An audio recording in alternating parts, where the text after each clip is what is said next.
going to discuss voice. First of all, we have to know what is voice. Here is the definition. Voice is the form of the verb which indicates whether the subject does the work or something has been done to it. Then types of voice. There are two types of voice. One is active voice, another is passive voice. Then we have to know, before doing voice, we have to know these two things: objective forms of pronouns.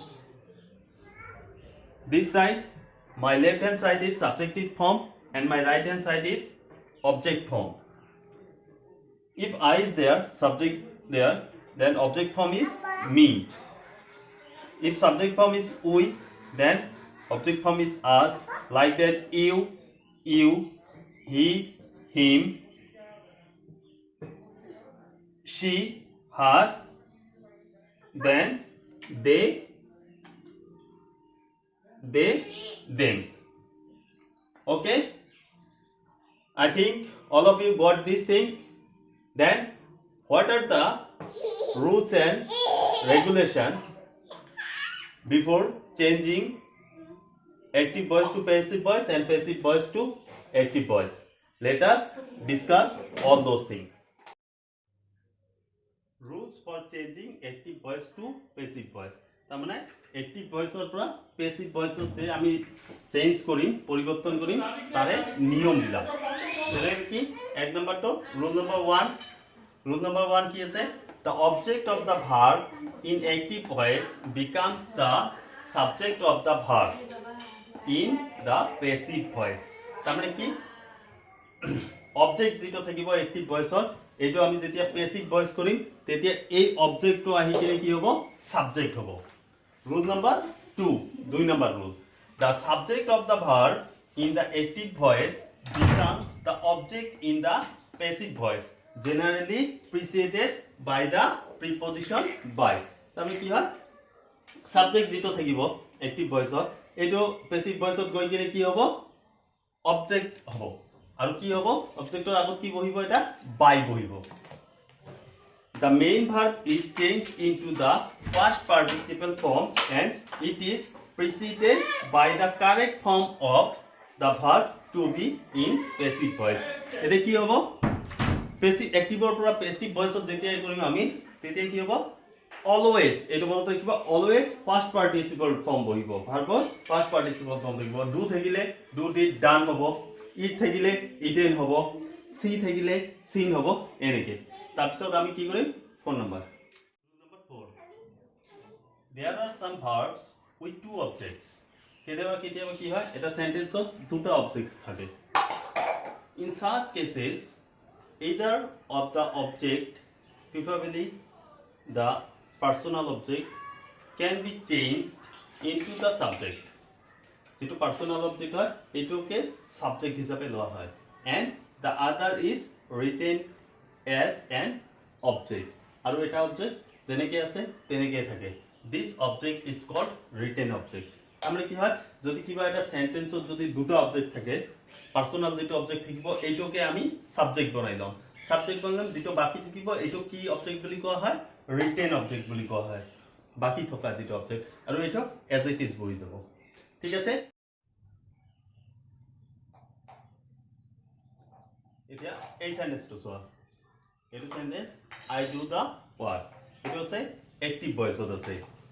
I subject do verb the work object. এটা object আছে। তেনেহলে active voice of passive voice of কি হ'ব? Passive voice of PV বুলি লিখিম আমি। The work আছে, the work তো subject বনাম। The work। তাৰপিছত এইটো কোন টেন্সত আছে? টেন্সটো আমি চাব লাগিব কোনটো টেন্সত আছে। তেনেহলে I do, simple present tense আছে। তেনেহলে present tense হলে বিভাগ কি হ'ব? The work, the work ৰ লগত বহিব কি? The work is। ঠিক আছে? The work is। তাৰপিছত মেইন ভাৰ্ব আছে আমাৰ কি ডু ডুটো হৈছে কি মেইন ভাৰ্ব এমভি মেইন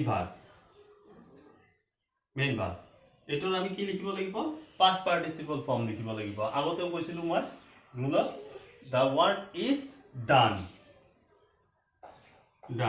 তাৰপিছত কি আহিব এটা প্ৰিপজিশন আহিব প্ৰিপজিশনটো by in generally by use কৰা হয় the work is done by I থাকিলে কি হয় I টো হৈছে সাবজেক্ট I টো হৈছে সাবজেক্ট I টোক যদি আমি অবজেক্ট হিচাপে লওঁ তেনেহলে হ'ব me তেনেহলে কি হ'ল the work is done by me second আৰু এটা চাম active voice I eat rice I to কি হয় subject eat to কি হয় main verb আৰু rice to কি হয় object তেনেহলে কি কৰিম আমি object to কানি subject কৰিম pv তেনেহলে কি হ'ব rice ৰ লগত কি বহিব am is are was were কোনটো বহিব প্ৰথমতে আমাৰ এটো লিখাৰ আগতে চাব লাগিব কোনটো টেন্সত আছে এটা I eat rice হলে eat to প্ৰেজেন্ট ফৰ্মত আছে সিম্পল প্ৰেজেন্ট টেন্সত আছে আমাৰ তেনেহলে ৰাইসৰ লগত কি বহিব ৰাইসৰ লগত am নবহে ৰাইসৰ লগত are নবহে ৰাইসৰ লগত কি বহিব rice is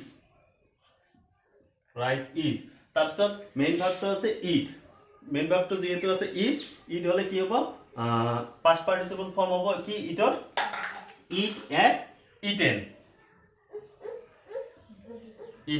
তাৰপিছত প্ৰিপজিশন কি হ'ব প্ৰিপজিশনটো হ'ব by rice is eaten by I থাকিলে আগতে কৰিলো I থাকিলে কি হ'ব I টো সাবজেক্ট হিচাপে আছে অবজেক্ট হিচাপে লগাই I হলে me হ'ব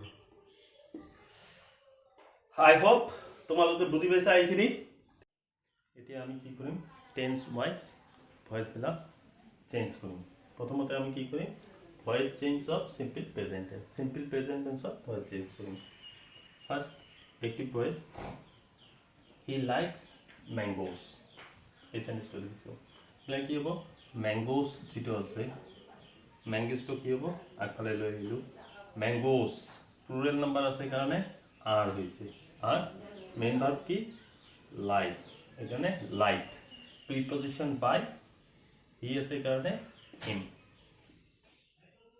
তাৰপিছত active voice আৰু এটা एग्जांपल লওঁ I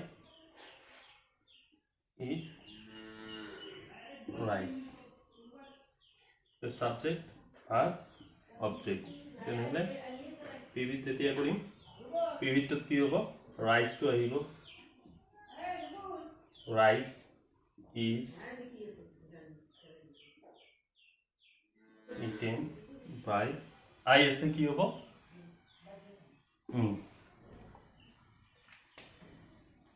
I hope তোমালোকে এই দুটা বুজি পাইছা নেক্সট আমি কি কৰিম প্ৰেজেন্ট কন্টিনিউয়াস টেন্সত যিখিনি আছে এইখিনি নেক্সট ভিডিওত আমি ডিসকাস কৰিম থ্যাংক ইউ হোপ তোমালোকৰ যদি কিবা প্ৰবলেম হয় তেনেহলে তোমালোকে মোক ইনবক্স কৰিবা কমেন্টত মই বুজোৱাৰ কাৰণে তোমালোকক ট্ৰাই কৰিম থ্যাংক ইউ